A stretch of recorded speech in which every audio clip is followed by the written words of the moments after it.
and welcome to Western Civ. In today's bonus author interview, I sit down with historian Kate Cooper, and we talk about everyone's favorite, Roman history.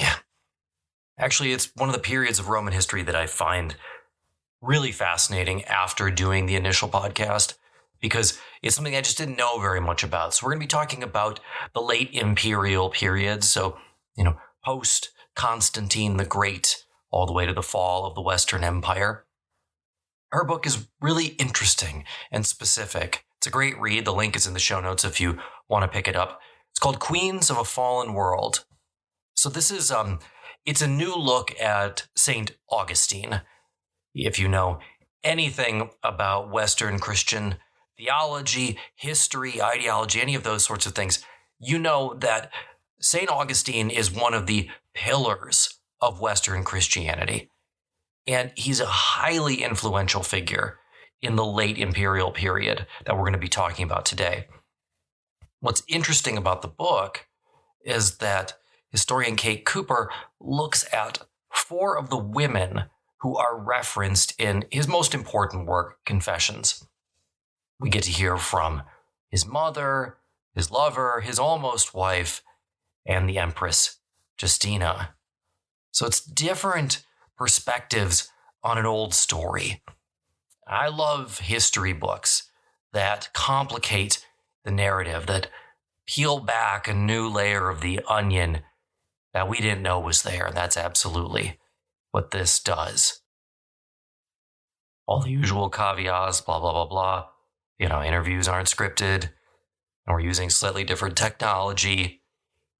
Audio quality isn't always as pristine, but, that's the way the cookie crumbles, as they say. So without further ado, here's the interview with historian Kate Cooper, Queens of a Fallen World.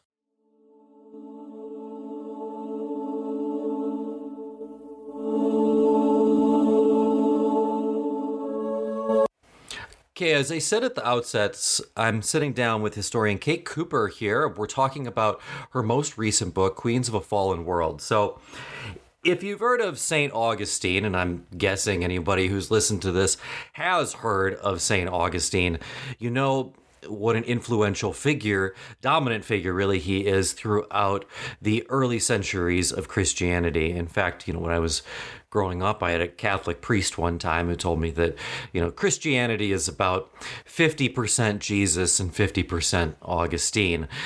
So he's a towering figure, but what's really interesting about some of his writings is that he makes reference to a number of women that we don't then get a lot of additional information about. And the book that we're going to talk about today, Queens of a Fallen World, which is available, and the link is in the show notes if you'd like to go ahead and click on that and purchase it. It's an excellent book, and it focuses primarily on 4 women who in one way or another had an impact on the life of St. Augustine. So I think it probably makes sense to start by asking you, if you wouldn't mind, to just introduce those 4 women and tell us a little bit about them so that we can understand the role that they play in the life of one of the most important church fathers. Thank you, Adam. Many people know about Augustine's Confessions as a source that talks about women because famously his mother Monica, is somebody that he repeatedly mentions through the story of his early life. Obviously, she's relevant as his mother, but there's also a sense of it being a relationship where the two of them are constantly talking about ideas. And again, you'll get ideas that he mentions as coming from a story that his mother told. And then later on, they'll turn up again as a more formed theological thought. So she's kind of a hidden influence in Christianity, which is fascinating. There are, however, 3 more women who appear in reasonably substantial roles in his story of his early life, who aren't as well known. Many people have been fascinated by the woman who was his concubine and the mother of his son Adeodatus. He never tells us the name of the woman, and he's probably trying to, in a sense, because they they weren't legally married. There's a sense that he's almost protecting her from the shame of an unmarried relationship in that society. Scholars often call her Una because the way he refers to as a certain person, and the Latin word for that is una in the feminine. So so scholars kind of use this as a shorthand. So I'll be referring to Una throughout our conversation today, and by that I mean Augustine's lover, the mother of his son. Who's a low-status woman. She could have been a slave, but she was probably from a working-class family that had a sort of relationship of economic dependence with Augustine's family. Then the third woman is almost a one-liner in the Confessions, and that is the fiancée that Augustine was meant to marry for, an arranged marriage for money, and which was the cause of his leaving Una, which led to the great sort of moral tragedy of the Confessions. And in some ways, it's a story that turns on this terrible moment where he realizes that he's been living happily with this woman. They've raised a son together, and all of a sudden, duty calls, and he's meant to go have the arranged marriage. And he's devastated, and evidently she was too. Then the last woman is somebody who is not often associated with Augustine, and this is the Empress Justina, who is the Roman empress of the period, technically the Dowager Empress, the mother of Emperor Valentinian, who's a child emperor. And Augustine talks about her as a heretic because they're on two different sides of a theological controversy. And in fact, the things that he has to say about her have been really influential in our understanding of that theological controversy. But one of the things I was absolutely fascinated by is that if you go back and look at who Justina was, and what she was doing at the time in the 380s in the city of Milan, where the two knew each other, what you can see is there are all sorts of things about Justina that are really, really interesting to us as historians that have kind of been missed because people sort of have thought, oh, well, she's a heretic, so we don't need to know. Yeah, and I think that is an interesting topic in and of itself, how, history shapes itself, especially early on. And we're dealing with a time and place where Christianity is starting to overshadow everything that is going to happen in the Western European world. And let's not forget that who is a heretic and who's orthodox often depends on who wins and who loses. It's sort of the same thing. And who's a rebel, or who's a traitor, and who's a patriot oftentimes depends on who wins the war. But one of the things that I think is interesting is we can't forget that, we are in, the late classical / early medieval, depends on who you talk to, in this sort of era. We have the Western Roman Empire is in its final throes and is going through its final series of collapses. But what's interesting is that we just don't, at this point in history, and if you've listened to the podcast, I'm sure you know this, we just don't get a lot about female characters. We just don't get a lot of women in the historical narratives at this time. In fact, if we were to talk about, Roman women from history, if I were to ask people, they'd probably give me Livia. They'd probably maybe give me Faustina, Marcus Aurelius' wife, maybe. But there wouldn't be a whole heck of a lot about that. But we actually get snippets about these four women. And is that a little surprising? Like, I find it interesting that we do have some information about these four women. It's a great question. One of the things that I have found fascinating is the way that the women are there, but it's almost like you need a special lens to bring them into focus. And something I've noticed, the Confessions, for me, as for many people, it's a text that I first read in college. I've known it for years, but it has changed for me as I've reread it again and again over time. And something that happened to me, I don't know, maybe 10, 15 years ago, when I had been working for quite some time as a historian of women, I started to notice that in these very short stories that Augustine tells about these women in the Confessions, I started to notice that they were sparking parts of my brain where I had knowledge from my own historical work on Roman women. And all of a sudden I realized, oh my God, that's what he's saying. And it was happening again and again and again. And what was really funny was when I started working on the book that we're talking about today, Queens of a Fallen World, I thought I knew what I was going to say about these women, having reread the Confessions 3 or 4 times, thinking about women. And then as I dug into, page by page and line by line, I started to see that even I had missed all of this stuff that was right there on the page, but it was sort of, you had to have the X-ray specs to pick up on a one-liner in another text written 2 years later in a different part of the Roman Empire, and all of a sudden you see, bang, that's what he means when he's saying that. Part of it is definitely kind of trying to play women down for various reasons, but part of it is also just people expecting a lot of common knowledge in their readers. So Augustine is writing around the year 400. He's writing things that happened, 10, 15, 20, 30 years ago in the 350s, 60s, 70s, 80s. And he's writing about people in living memory. So he doesn't think he needs to talk in detail, particularly, the Empress Justina at the time was super famous, but, we don't know that. So we read in a really different way.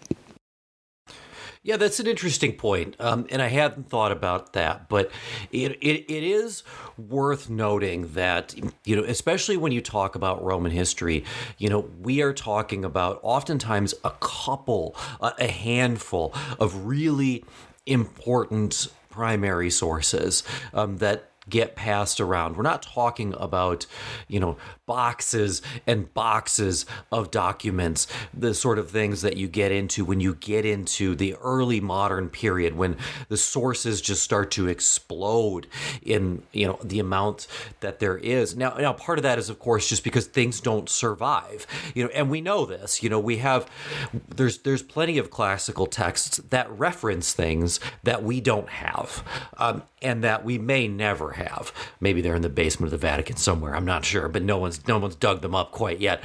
But but what you have to understand is that, oftentimes history gets reduced to paragraphs, right? Like a paragraph in a textbook. And so they're only going to talk about the couple of people that fit the narrative. Augustine and contemporary authors, as you rightly point out, they weren't writing for you and me. They were writing for contemporary people. This isn't something that, a lot of these things aren't things that he wrote down expecting to be referenced. I mean, who even thinks 2,000 years, 1,500 years into the future at this point? No one has those expectations. But the expectation that he would have had would have been, well, that people know who I'm talking about. I don't have to go into a great detail and give you the bio in the middle of the Confessions of somebody, because you're going to know just Justina is. So it's not necessary. And we don't do that today. So why would we expect ancient authors to do something that we don't do right now? I think it's a really good point and something that's worth noting, as we go through this. And that brings me to Justina, because I did want to talk about her a little bit, because I didn't know a great deal about her. What I did know about her was predominantly vis-a-vis Bishop Ambrose, which we'll talk about later on. But nobody sits down and writes her biography, in the 5th century or 4th century. So it's one of those things that I was a little bit surprised to learn about her. But, is she a unique figure in this period is from a women's history standpoint, or is she probably more of a there's a lot of stories like this, we just don't know them sort of situation? It's really interesting question because in a way both of those things are true. On the one hand, I think it is the case that if you take almost any prominent figure of the imperial family from the Roman Empire, there probably are incredible stories to be told there. But having said that, Justina is a really interesting case, particularly because some of the reasons that she gets airbrushed out of history have to do with kind of almost like she's standing with one foot on two different tectonic plates as they're moving in history. And there are two really important things to remember about this. One is, we've already mentioned briefly this question of religious heresy, and I think we'll come back to that and talk about Bishop Ambrose and how he really worked, and unwittingly, Augustine really helped him to brand Justina as a heretic that people shouldn't pay attention to. But the second thing is dynastic politics. Justina was one of the last women of the dynasty of Constantine the Great, who at the beginning of the century had converted the empire to Christianity. And as a result, when she was coming up as a teenager and a young woman, she was a really hot property for dynastic marriages. And she ends up being married to two emperors and then the mother of a third emperor. And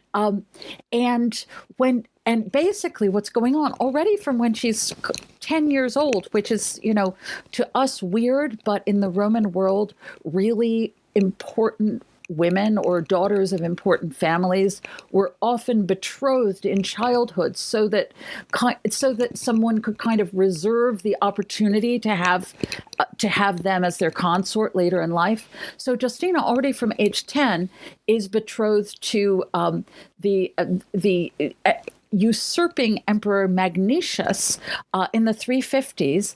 And interestingly, the historians record that she remained a virgin throughout the eventual marriage because she was so young at the time of the betrothal, and Magnentius was murdered before she, was really old enough to start producing baby emperors.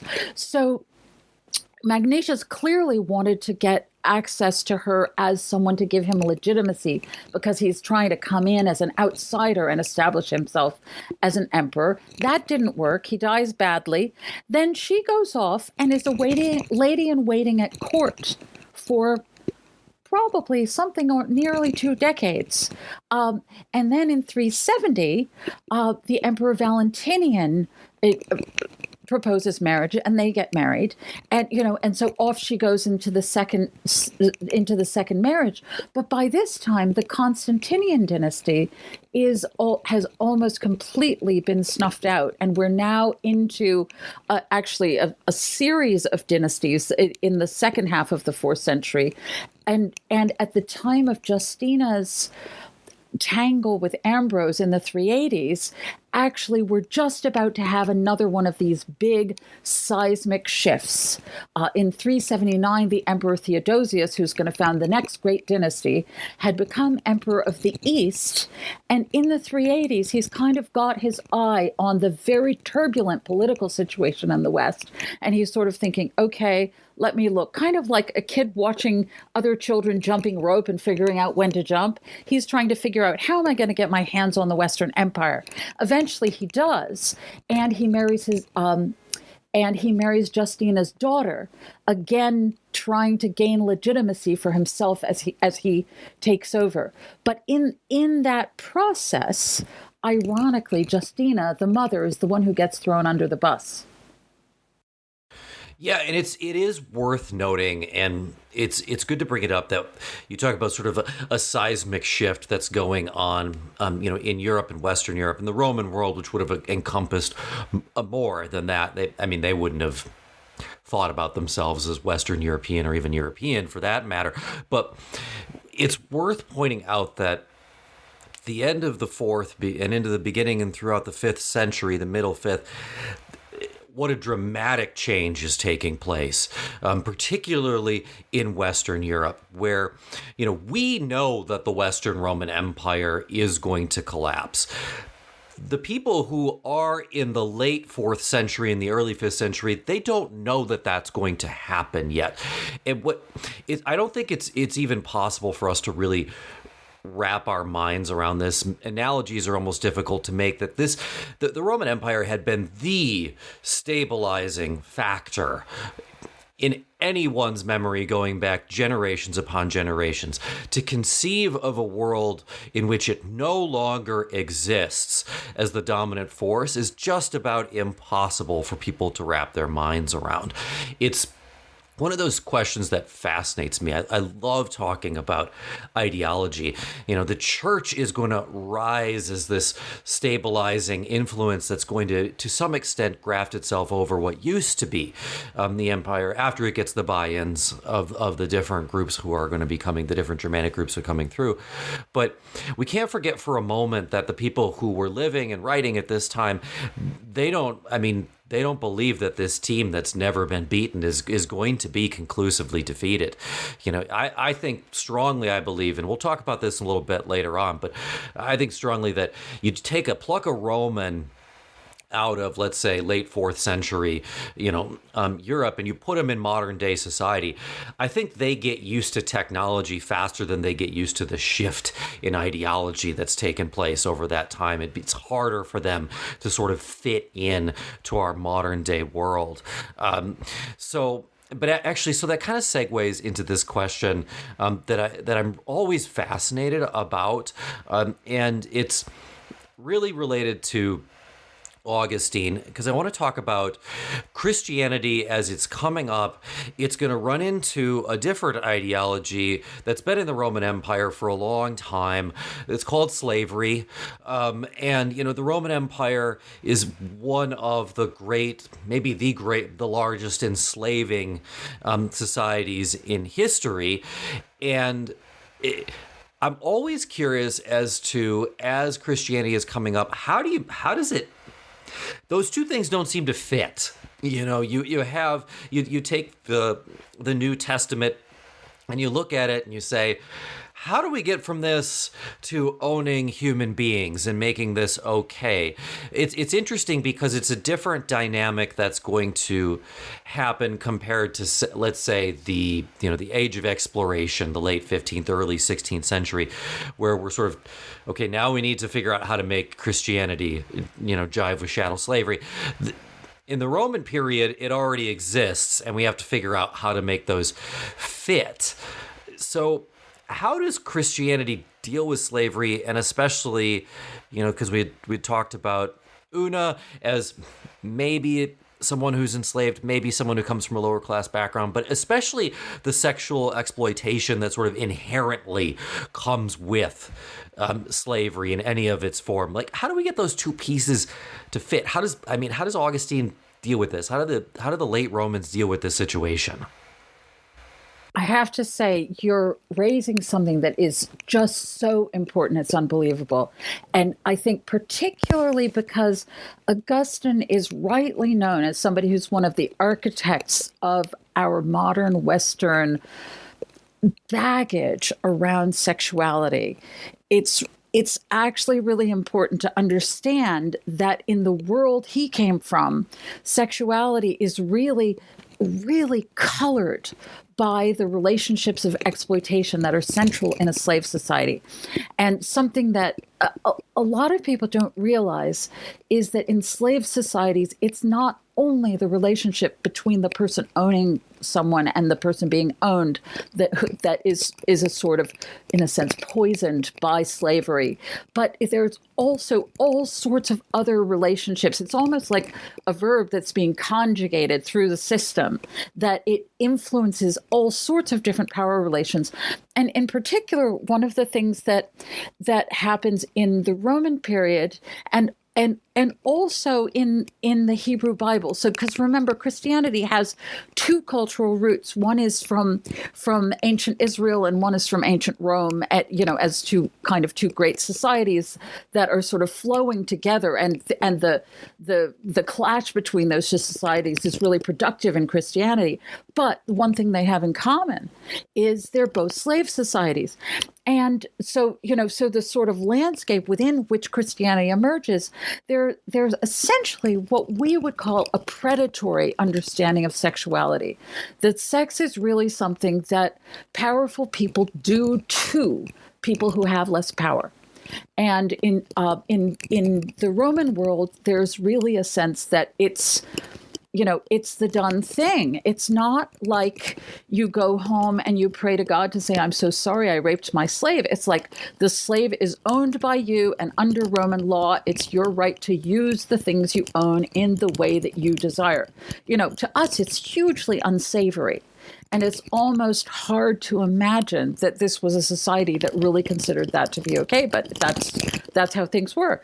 So when you get people in the early Christian period living in a society that has those values and mores, and that basically thinks of sexual exploitation as the norm and really doesn't have the kind of ideals of sort of playful connection among consenting adults. That's really it's not their kind of vision of what sex is about. They know it's important for, creating new humans, being fruitful and multiplying, but they don't see it as a way for people to connect in a sort of egalitarian, mutual kind of way.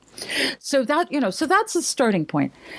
Christianity, to our surprise and displeasure, doesn't immediately come in and say this is bad. And because 19th century abolitionists made such good use of the Bible to suggest that slavery was repugnant and morally reprehensible, many Christians think, oh, well, obviously Christianity was against slavery. No, it's that 19th century people were super good at using the Bible to say what they wanted it to say, as so many people in history have been. But it's not, what the Bible actually says is, oops, slavery, it's a fact, whatever, which is kind of not good news for us. But you do, however, get in early Christian preaching, you get people saying, look, guys, I know what you're doing to your slaves, and I don't like it because some of those slaves are in my congregation. And some of those slaves are people that we know are Christian brothers and sisters who should be treated like brothers and sisters. And so you start getting this tension within Christianity where, thoughtful people are doing their mental homework and figuring out that this practice that seems to be just a part of reality and not even something that people think they could ever, challenge, that this practice, they're starting to realize it just doesn't jive with the fundamental ethics of the religious view that they're developing. So you start to get people, and Augustine is one of them, who are trying to figure out what you do about this. And, I have to say, it takes a long, long, long, long time. And, Augustine, by no means does Augustine solve this problem.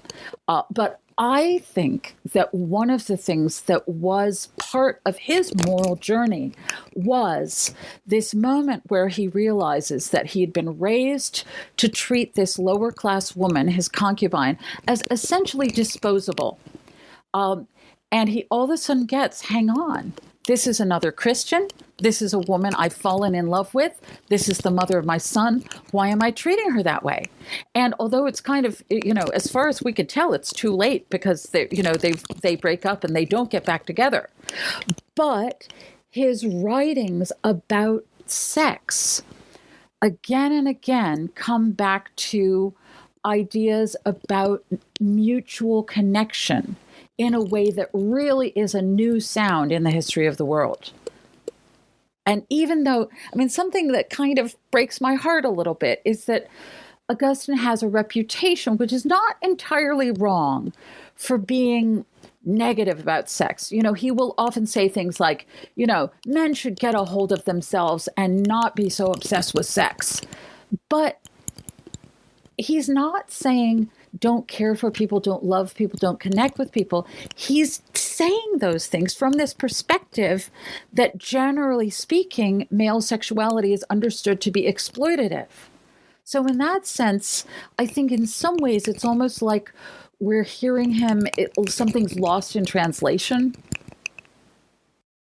Yeah, and I mean, of course, it's worth noting for anyone who hasn't, read the Confessions, that it's clear when you read it that Augustine is wrestling with different conundrums and some of these different things that he's trying to fit it together.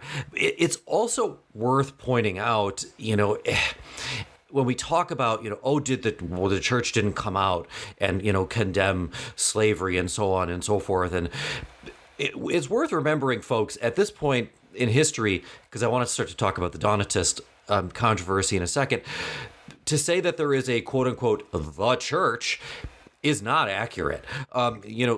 Constantine the Great found that out himself. He thought he was adopting this monolithic concept that was going to help to unify the empire, and it turns out, Christians don't agree on anything. Like, this is highly problematic. So what one sect might have thought didn't work with the other sect, and so on and so forth.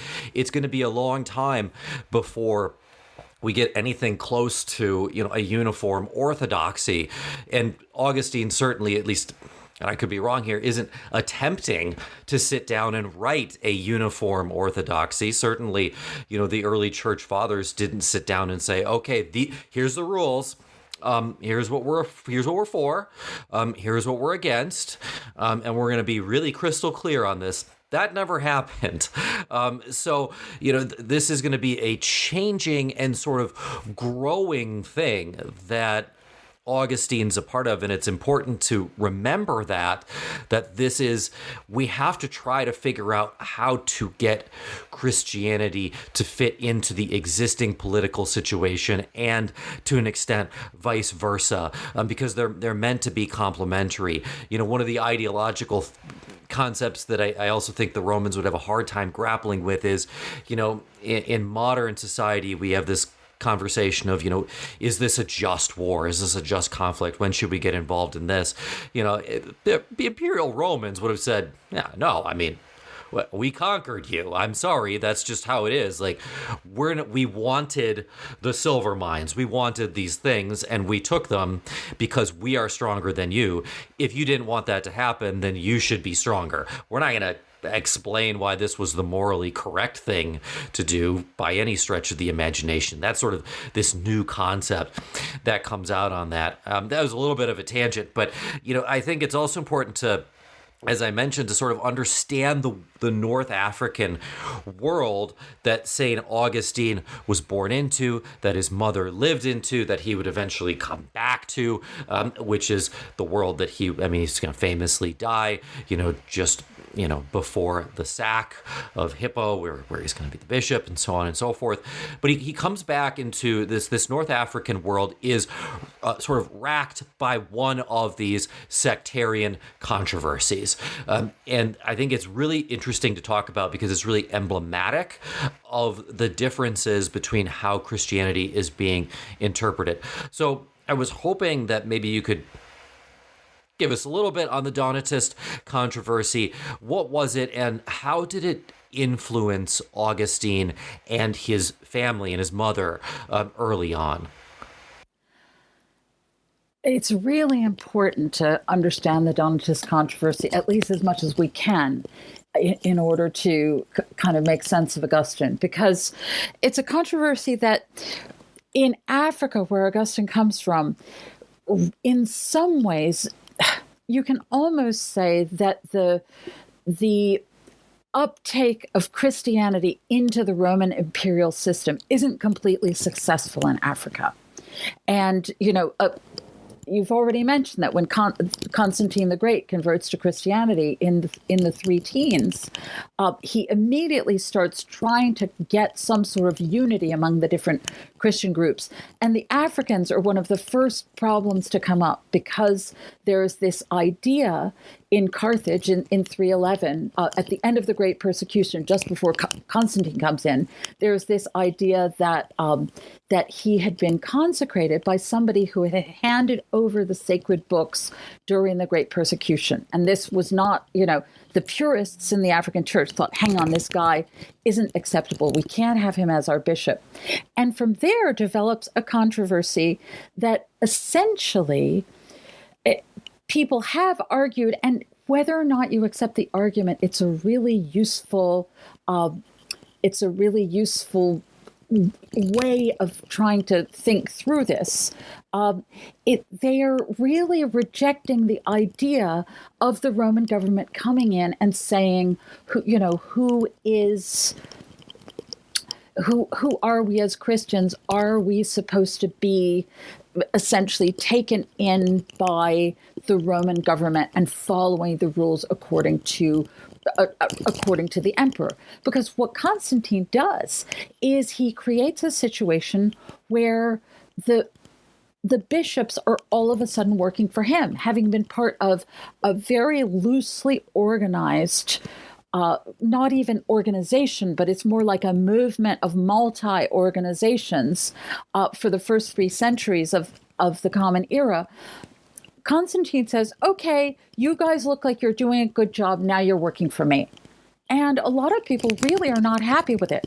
So the Donatists are, number one unhappy campers in that new dispensation in the 4th century. And they feel like the church is being compromised, that the bishops are now selling out to try to follow imperial authority and essentially become administrators on behalf of the emperor rather than really being, authentic spiritual leaders in their own society. One of the things that scholars really don't understand, and we love to argue about this, but we really just don't know, is that the 4th century is also a century where Africa is being hammered by civil war, because people are repeatedly first of all, it's the old Numidian royal family who had been, conquered by the Romans centuries earlier, who are still sort of there, looking good in their palace and kind of swanning around. They start raising armies to try to take back North Africa for indigenous rule. And in that situation, what scholars really don't know is exactly how the lines were drawn in terms of the Donatists. Are they always on the side that's anti-Rome? There seems to be a lot of indigenous Donatist, old Christianity, don't mess with us thinking going on among the Donatists, but it's not a beautifully clean line. But roughly speaking, there's this idea that the people who become the so-called Orthodox, scholars often call them Caecilianists, after Caecilius, who is the first bishop under Constantine of the sort of pro-government faction. The Caecilianists, on the whole, seem to be trying to line up with the government. And Augustine is a really funny figure because there's a lot of evidence to suggest that he may come from a Donatist family. But when he goes to Milan, which is the imperial capital of the West in the 4th century, and starts making friends with people in the imperial city and even in the imperial palace, he gets himself into a position where when he goes back to Africa, he has so many contacts in the government back in Milan that it's almost impossible for him to go back and be a Donatist. So he ends up being very firmly planted on the Caecilianist pro-government side. And this, it leads to all sorts of soul searching, which is really quite marvelous in a way. I mean, a lot of Augustine's most sort of tragic existentialist ideas, the ideas that Camus, who wrote his doctoral thesis on Augustine, remember, Camus how many hundreds of years later, creates existentialism partly out of just reading all of this anxious musing that Augustine is doing about the problem of power and about having to be a representative of power once he becomes a Roman bishop in a situation where you don't have the ability to be sure that what you're doing is right. I mean, that's the fundamental of his idea of original sin, is this the moral uncertainty that we have to live with, not knowing, we won't know until the end of time whether what we did was ultimately the right thing. That's kind of a long way from women. But in a way, I think you have to understand some of those dynamics to see what Augustine is trying to do. And it also, I think some of these currents of hostility between, we've just talked about Donatists and Caecilianists, and then also talking about the Arian controversy when we talk about Ambrose, the fact that so many great conflicts are going on in this period. In some ways, I think the story got cleaned up after the dust settled, and some of the cleaning up that happened actually really sort of made it hard to actually understand. So it's really fascinating to go back in and try to kind of open up Pandora's box and figure out what was really going on. Yeah, and that's kind of what we were talking about moments ago, that, the victors write the history typically, and of course they're going to clean it up. That's there's a reason for that, and it is important to remember also that there wasn't a concept of a separation of church and state at this point. This was absolutely, I mean, it's very difficult, of course, to judge the religious convictions of people who lived thousands of years ago. I know that Constantine the Great is one of those figures that, was he genuinely Christian? Or was this just a simple quid pro quo? I'm going to support you. I expect you to bring me support back. And that's how this is going to go. And then you bishops, you're going to work for me from now on, and you're going to make sure that people stay in line. You can tend to your flocks, but you're definitely going to be administrators for the empire. And we kind of know, those of us who know about European history, we know that this question of who gets to appoint the bishops is going to be a big deal for a long time in Western Europe, right to the Reformation.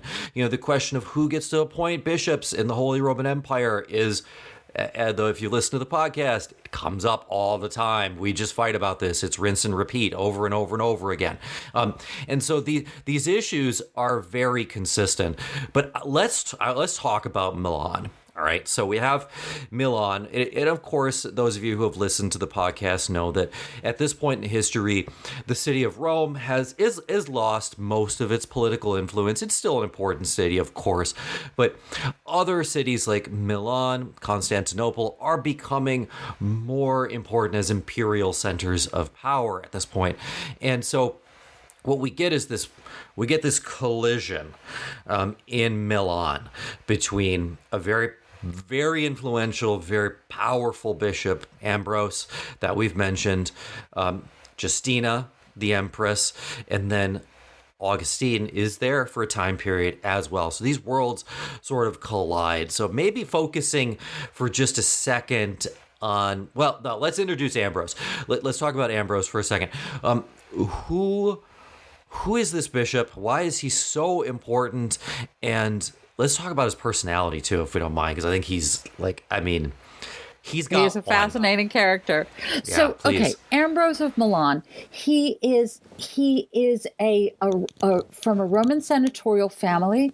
He grew up in what's now Germany, what was then called Gaul, and his father seems to have been an administrator in the Roman government, probably in Trier, but his family have their ancestral base in Rome, and he is the governor of Aemilia Liguria in northern Italy in the early 370s, and when the bishop Auxentius dies, Ambrose goes in to preside over the election of a new bishop, which there's potential for rioting and everybody's on edge. So in comes the governor, and famously a voice is heard saying Ambrose for bishop, and off we go. Ambrose, who at that time is not, he's not a Christian cleric, but he becomes bishop as a result. And he remains in that role during a really influential period because Milan had been, historically, it had been one of the cities that had been anointed as capitals of the Constantinian dynasty. And in the 370s, Valentinian, who was from a new dynasty, is also using it as a capital. So it's becoming a city that's kind of increasingly visible and important in the 4th century. And indeed, during Ambrose's time, it really becomes the epicenter. But one of the things that happens that is super important in all of this is there's also a civil war going on, and there's a usurper who starts in Britain and eventually takes Gaul, and then is kind of waiting north of the Alps, getting ready to invade Italy, a general called Maximus, in the early 380s. In 383, he kills the then Emperor Gratian.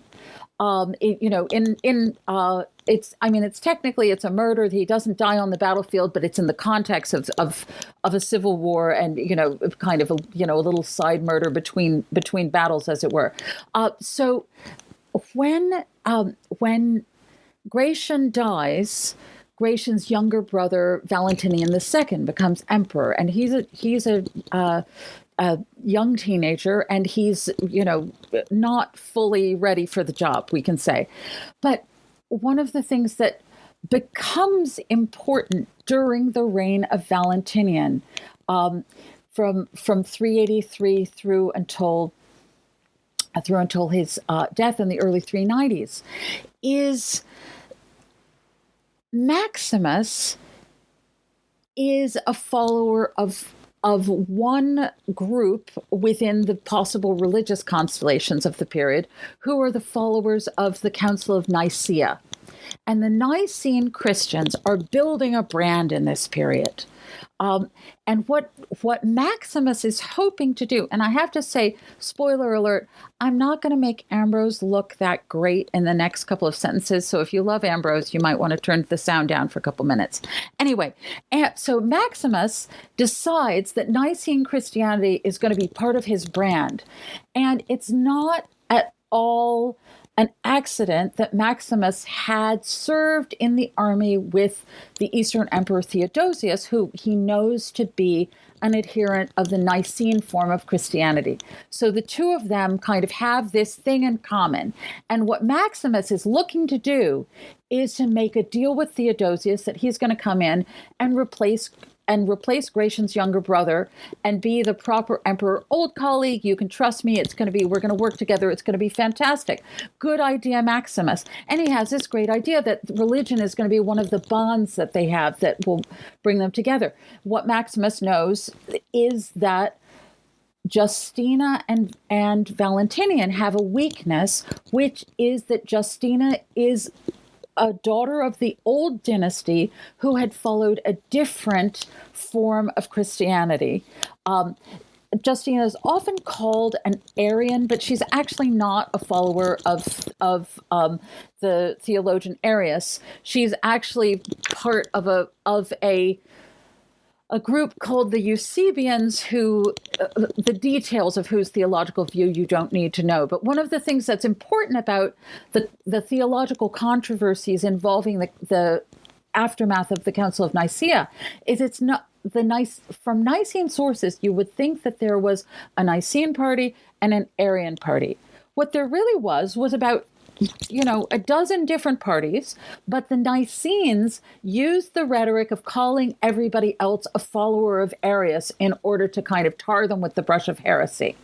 And often in situations where people actually weren't even that clear on the details of what people believed, but they just thought, okay, these are our enemies, so they must be followers of Arius. So in that situation, Ambrose of Milan comes in, and initially, he and Justina are allies because they both have a relationship with Petronius Probus, who had worked closely with Justina's husband and who had been Ambrose's mentor. And so it's all looking good in Milan. But then when Maximus kills Gratian, Ambrose is the person who is sent north to negotiate with Maximus in order to try to keep Maximus from invading. And when Ambrose comes back, he starts banging on about the Council of Nicaea and the importance of Nicene Christianity and the fact that Justina is dangerous because she's not an adherent of the Nicene Christianity. And he starts, and famously, he tangles with the imperial family in at least 2 successive Easters at 385 and 386. They tangle over whether the imperial family can use major basilicas in the city for their celebration of Easter, which is separate from Ambrose's because Ambrose follows a different version of Christianity. And Ambrose is, and here we get to his personality, Ambrose is the Donald Trump of the 380s. He is an absolute genius rhetorician who is, and some people love Donald Trump and many people loved Ambrose. He's just so great at telling the story the way he wants to tell it. But there's a downside to that kind of thing, which is that sometimes these guys are unscrupulous. And, I would say Donald Trump is unscrupulous. I'm not sure if all of your listeners agree with me. But Ambrose, we can really see in the way he talks about Justina that he starts to just out of whole cloth build stories about famous evil women from the Hebrew Bible and how Justina is just so much like them. And the thing that is the smoking gun in this whole crazy story of sort of misogynistic populist craziness is Ambrose, when he has the great face-off with the imperial family in 386, he writes a letter to his sister, Marcellina. And he says, "You'd be so proud of me. I went in there and I whipped the people up. I told them how bad the emperor is. And they weren't even necessarily understanding what was really going on, but I got them so excited." And it's just like fascinating to me that, years later, and I have to say, I have to confess here that I am a person who grew up saying the Nicene Creed every Sunday. So I'm not anti-Nicene, but I was astonished to discover what a complete fakery Ambrose had put together about this issue. When, and at a certain point, meanwhile, at the same time, literally within months of this letter that I've just mentioned of Ambrose to his sister, Maximus writes to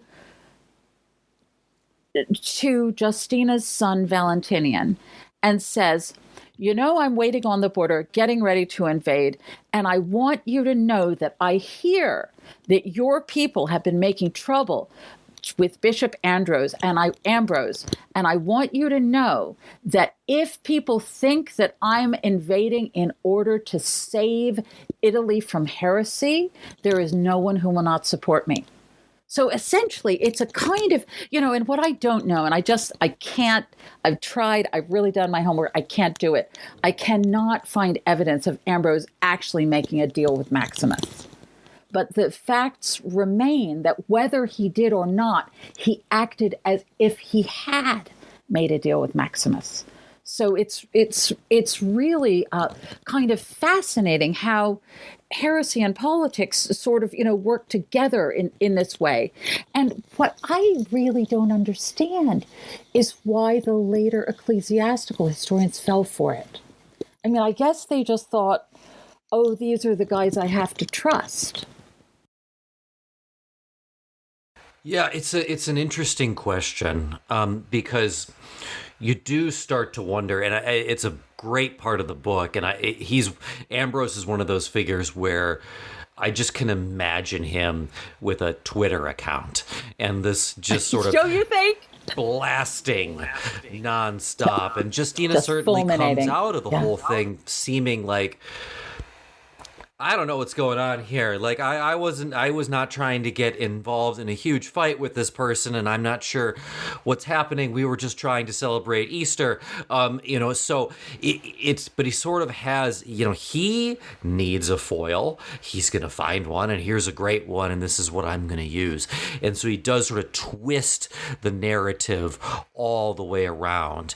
And then, so how does then Augustine come into the story? Because he is in Milan and is sort of, I don't know if it's fair to say he's a protege of Bishop Ambrose, but he's definitely influenced by the guy, right? Yeah, he is. And I think the critical figure here is Augustine's mother, Monica, who's one of the followers of Ambrose by this point. And remember, she's coming from Africa, where the landscape of theological controversy is completely different. So she comes into Milan and she just says, okay, I'm going to go to church. Where should I go? Well, let's go to the cathedral. So, she connects in with the bishop and the episcopal faction. And, it's possible that she also thinks she might do her son some good by, going to the kind of, sherry hour afterwards and, and hobnobbing with the influential ladies. But whatever her reasons, she does connect with Ambrose, and Augustine says that she loves Ambrose's preaching. And, and it's kind of interesting that on the one hand, I've painted him as somebody who engages in misogynistic rhetoric, and he does. On the other hand, there's a lot of evidence, not least those letters to his sister. He gets along fantastically with women. So there's something really weird and interesting going on there. Anyway, so Monica is a big believer in Ambrose, and Monica is evidently in the crowd when Ambrose is fulminating against Justina. And this is how Justina gets into the confessions. Is Ambrose is preaching against him, and Augustine wasn't there. But he says, my mother came home and she was so excited about what Ambrose had to say, and then he refers back to it again later. It's like it's really gotten under his skin that his mom has come home and said, this is what, the really powerful, exciting Christian preaching is all about. And I think she has also said, son, I think you need to be a little bit careful about accepting patronage from the people at court, because Ambrose has made me question whether they're really, doing us good spiritually. So in that sense, Monica is also a really interesting kind of bit of evidence for what was happening as the tide was turning between these two factions, in terms of how the simple people of Milan, just the basic churchgoers, what they were seeing in what was happening.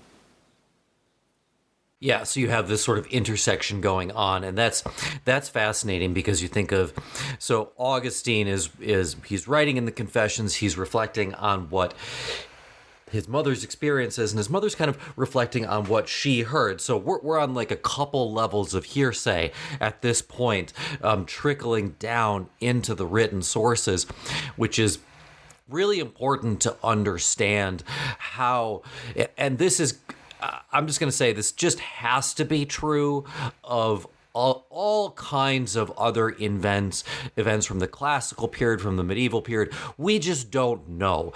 People would have been influenced by mothers, brothers, sisters, wives, certainly. Just because they didn't write it down in the record doesn't mean that it didn't happen. That's one of those things that you have to remember when talking about classical history. Just because there's no direct evidence that it happened doesn't mean that it didn't. That is sort of that's a really important point for people to understand.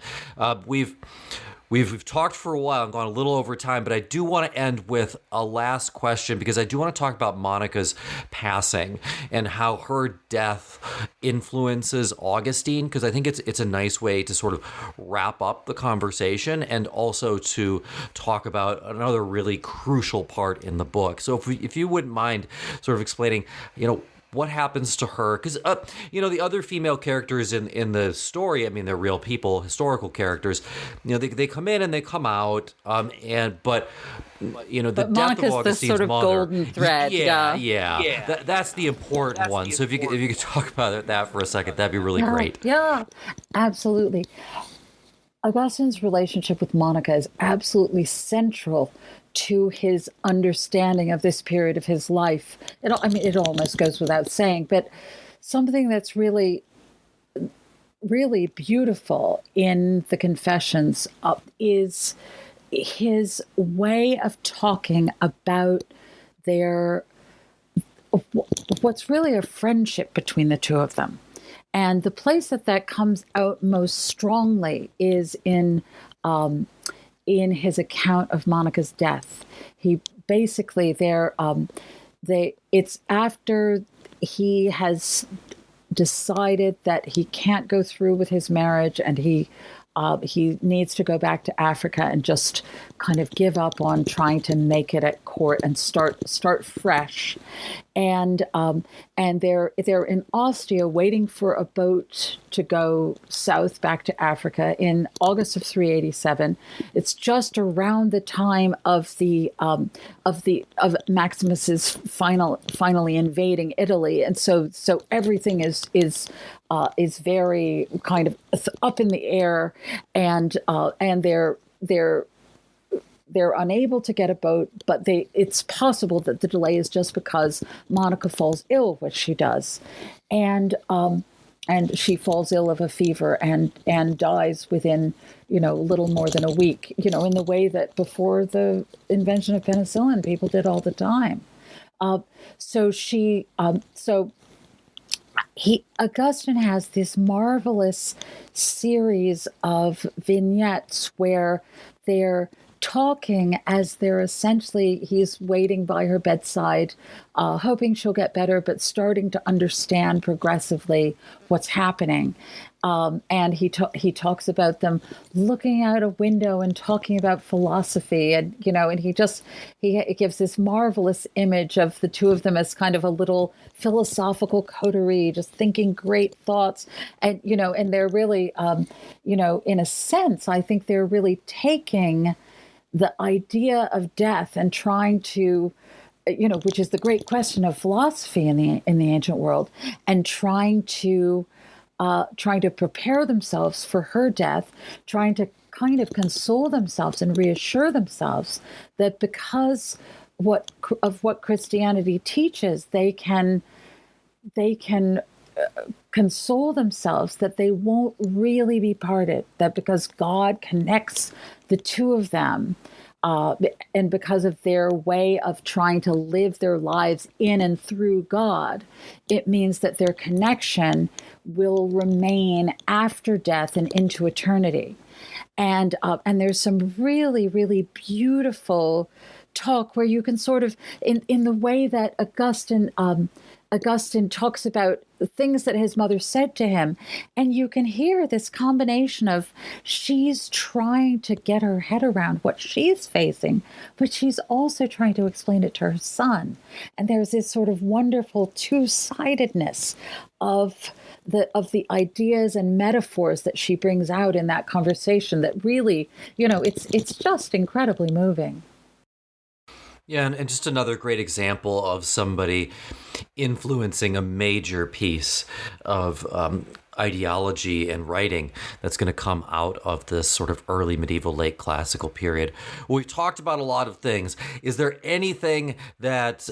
we didn't talk about a lot too. Is there anything you definitely want to make sure that folks hear?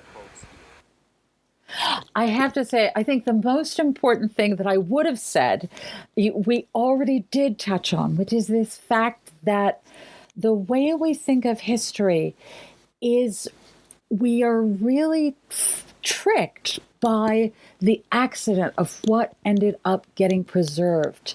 And the idea of the silent players in history, I think, it's certainly incredibly important for women's history. That goes without saying. But it's incredibly important for understanding history, period. Yeah, I couldn't agree more. And I think that that's the case up until you get very recent, and maybe even still today. It's absolutely crucial to understand it, especially anyone who is interested in medieval, classical, ancient history, that we have the tip of the iceberg of what would have existed at the time, and we're doing the best that we can with those things. But the reality is, the story was probably even more complicated than we make it out to be, in all practicality. Well, thank you so much for coming on. It was a fascinating talk, a wonderfully written book, and I'm sure it's going to do very well. Oh, thank you. Thank you so much. What a great chat.